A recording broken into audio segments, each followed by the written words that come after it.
Senior सहाफ़ी और तज़ियाकार जावेद चौधरी के मुताबिक इस्लामाबाद में क्रिस्टीन्स कैफ़े के नाम से डोनट शॉप है। ये आज से 5 साल कबल एक खातून ने स्टार्ट किया था। इसने कोहसार मार्केट की एक दुकान में छोटी सी कॉफ़ी शॉप बनाई। कारोबार चल पड़ा तो बेटे ने भी इसे ज्वाइन कर लिया।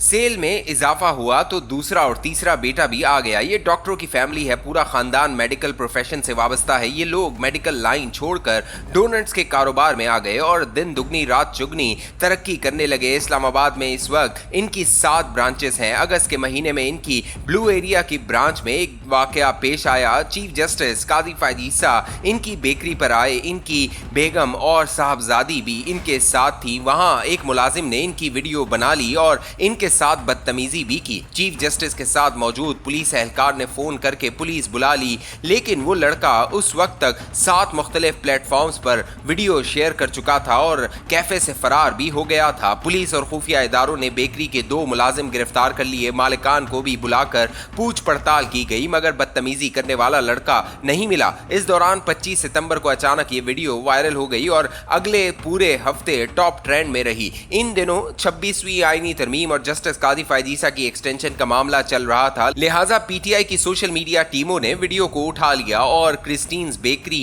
इनके लिए ज़ियारतगाह बन गई। बेकरी पर हजारों लोग पहुंच गए, जिससे इनकी सेल ने रिकॉर्ड तोड़ दिया। लोगों ने इन्हें फ्रेंचाइज की पेशकश करना शुरू कर दी। क्रिस्टीन्स के मालिकान सिर्फ बिजनेसमैन हैं, इनका किसी सियासी जमात से कोई ताल्लुक नहीं, लेकिन पीटीआई ने इन्हें अपने साथ लपेट लिया। इस्लामाबाद की इंतजामिया ने 1-2 मरतबा बेकरी को सील भी किया और मालिकान को पुलिस और आवाम से छुपना भी पड़ गया, मगर बहरहाल SCO शुरू हो गई और इस रेले में ये इशू भी खत्म हो गया। 25 अक्टूबर को जस्टिस काजी फायद ईसा रिटायर हो गए एंड इस दिन असद कैसर और शराम तरकई क्रिस्टीन्स बेकरी पहुंचे। वहां से डोनट्स खरीदकर चीफ जस्टिस के रिटायरमेंट का जश्न मनाया। ये खबर इस दिन सोशल मीडिया पर बहुत वायरल रही। असद कैसर और शराम तरकई का 25 अक्टूबर को बेकरी जाना और डोनट्स एंजॉय करना महज इत्तफाक भी हो सकता है, लेकिन पीटीआई के नौजवान और सोशल मीडिया माहिरीन इसे काजी फायद ईसा से निजात का ऐलान करार दे रहे हैं। हम चंद लम्हों के लिए इस तासुर को दुरुस्त मान लेते हैं, चुनाचा इसके बाद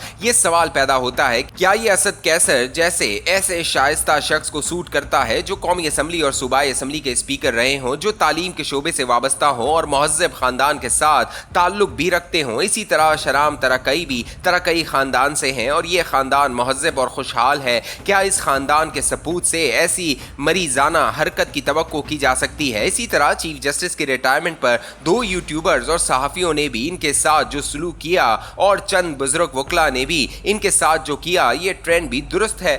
बेशक सरकारी ओहदों पर बैठे लोगों के ज़्यादातर फैसले मुतनाज़ा होते हैं। इन फैसलों से किसी को फ़ायदा और किसी को नुकसान होता है। हम में से कोई शख्स खुदा नहीं जिसका हर फैसला हरफ़ आखिर और दुरुस्त होगा। हम सब इंसान हैं और इंसान अपने महदूद इल्म और थोड़े से तजर्बे की बुनियाद पर फैसले करता है और इन फैसलों के गलत होने का 100% इम्कान होता है। लेकिन क्या इसका मतलब ये है कि हम इस शख्स या इस ओहदे को बेइज्जत कर दें, हम इसे बेतौकीर कर दें? पाकिस्तान में बदकिस्मती से पिछले 5 सदर, 5 वजीर आजम, 5 चीफ जस्टिस और 5 आर्मी चीफ बेतौकीर होकर रिटायर हुए हैं। हमने किसी को इज्जत के साथ रिटायर होने दिया और ना रुखसत किया। आप सदर रफीक तारर को ले लीजिए। जनरल मुशर्रफ ने इन्हें ऐवान सदर से इस तरह रुखसत किया था कि वो दोस्त की गाड़ी मांग कर ऐवान सदर से लाहौर गए थे और हुकूमत ने 2014 तक इन्हें सरकारी मराद दी थी और ना सरकारी रिहाइश गाह। जनरल मुशर्रफ को भी जलील करके रुखसत किया गया और इनकी बाकी जिंदगी मुल्क से बाहर गुजरी। सदर आसिफ अली जरदारी ऐवान सदर से निकलकर जेलों और अदालतों में धक्के खाते रहे। सदर ममनून हुसैन बेइज्जत होकर इस्लामाबाद से कराची गए। सदर आरिफ अलवी के साथ क्या हुआ और क्या हो रहा है हम सब जानते हैं। वजीर आजम शौकत अजीज फारिग हुए तो वो अदालत और पुलिस को मतलूब थे, इन्हें फेयरवेल तक नहीं दी गई। वजीर आजम हाउस से सीधे एयरपोर्ट गए और इसके बाद कभी वापस नहीं आए। यूसुफ रजा गिलानी सुप्रीम कोर्ट के कोर्ट रूम नंबर 1 से फारिग हुए। राजा परवेज अशरफ बदनामी की पोटली लेकर रुखसत हुए। मियां नवाज शरीफ के गले में पानामा का हार डालकर रुखसत किया गया और इससे पहले इन्हें सड़कों और मीडिया पर जलील किया गया। शाहिद खाकान अब्बासी वजीर आजम हाउस से अडियाला जेल पहुंचे और इन्हें वहां सजाए मौत के सेल में रहना पड़ा। इमरान खान को घसीट कर इक्तदार से निकाला गया और ये इसके बाद आजकल अडियाला जेल की कोठरी में बिजली की राह देख रहे हैं। चीफ जस्टिस इफ्तिखार चौधरी के साथ भी क्या हुआ, फिर जस्टिस साकिब निसार, जस्टिस खोसा, जस्टिस उमर ता बंदयाल और अब जस्टिस काजी फायद ईसा के साथ क्या सलूक हुआ? जनरल मुशर्रफ तरफ जनरल कियानी, जनरल राहिल शरीफ और जनरल बाजवा के साथ भी क्या हुआ और इस वक्त मौजूदा army chief general Asim Munir के साथ सोशल मीडिया पर क्या हो रहा है, ये ट्रेंड क्या साबित कर रहे हैं? ये साबित कर रहे हैं हमने मुल्क में कोई बाइज्जत ओहदा, कोई बाइज्जत शख्सियत नहीं छोड़ी, हम सब को बेइज्जत कर रहे हैं। अब सवाल ये है इसका नतीजा क्या निकलेगा? इसके दो नतीजे निकलेंगे, कोई इज्जतदार शख्स कोई अहम ओहदा कबूल नहीं करेगा, दूसरा मुल्क के अहम तरीन ओहदों पर सिर्फ वो लोग बैठेंगे जो रिटायरमेंट के बाद बेइज्जती बर्दाश्त कर सकेंगे। ये मसला आज का नहीं है, हमने बदकिस्मती से क़याम पाकिस्तान के बाद से अपने ओहदों और ओहदेदारों की बेइज्जती शुरू कर दी थी। कायदे आज़म से लेकर इमरान खान तक और अयूब खान से लेकर जनरल बाजवा तक और हुसैन शहीद सोहरावर्दी से लेकर नवाज शरीफ तक हमने किसी शख्स की इज्जत बरकरार नहीं रहने दी। चुनाचा आज इसका ये नतीजा निकल रहा है, मुल्क पटवारियों और यूथियों में तकसीम हो चुका है। पाकिस्तान में पहले सुन्नी और शिया और वहाबी और बरेलवी और मुस्लिम और गैर मुस्लिम की फॉल्ट लाइंस थी और अब ये यूथी और पटवारियों तक फैल चुकी है और ये सब एक दूसरे की बेइज्जती को अपना हक समझते हैं और ये हक रोज बरोज बढ़ता जा रहा है।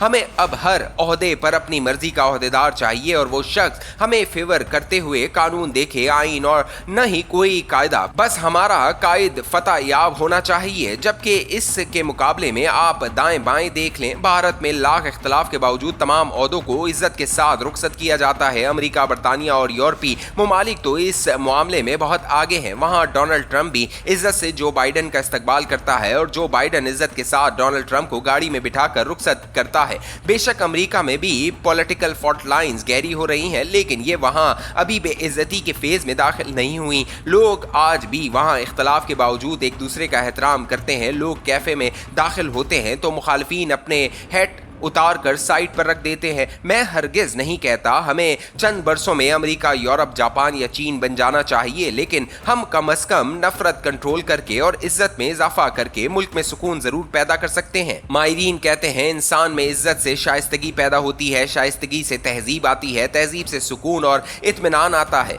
इत्मीनान से माशरे में इस्तेहकाम पैदा होता है और इस्तेहकाम से खुशहाली आती है। लिहाजा हम अगर माशरे को खुशहाल बनाना चाहते हैं तो फिर हमें इख्तलाफ और इख्तलाफ राय के बावजूद एक दूसरे को इज्जत देनी होगी और इसके जवाब या रद्द अमल में हम जल्द या बदेर खुशहाल हो जाएंगे। माहिरीन ये कहते हैं कि खाना जंगियां और कौमों का जवाल बेइज्जती से स्टार्ट होता है। इंसान जब दूसरों को बेइज्जत करना शुरू कर दे तो माशरे में नफरत आ जाती है, नफरत तसादुम को जन्म देती है, तसादुम खाना जंगी में तब्दील हो जाता है और खाना जंगी मुल्क और कौम को बर्बाद कर देती है। और हम अगर आज माशरती लिहाज से जवाल पजीर हैं या खाना जंगी के दहाने पर खड़े हैं तो इसकी वजह नफरत है। ये जहर हम सब की रगों का हिस्सा बन चुका है। चुनाचा हम खाना जंगी से चंद इंच के फासले पर है, ताहम आज भी हम सिर्फ दूसरों को इज्जत देकर जवाल के इस सफर को पलट सकते हैं, हम बेहतरी की तरफ आ सकते हैं। मेरा दावा है कि आप आज से दूसरों को इख्तलाफ के बावजूद इज्जत देना शुरू कर दें, आपको नताइज हैरान कर देंगे। आप इसके बरक्स आज से अपने बेटे या वालिद की बेइज्जती शुरू कर दें और आप इसके बाद नतीजा देख लीजिएगा, बेटा वालिद के खिलाफ हो जाएगा। इज्जत का टूल खुशहाली और इस्तेहकाम के लिए लाजिम है और हमारे मुल्क में ये लाजमी हिस्सा खत्म हो चुका है और हम जब तक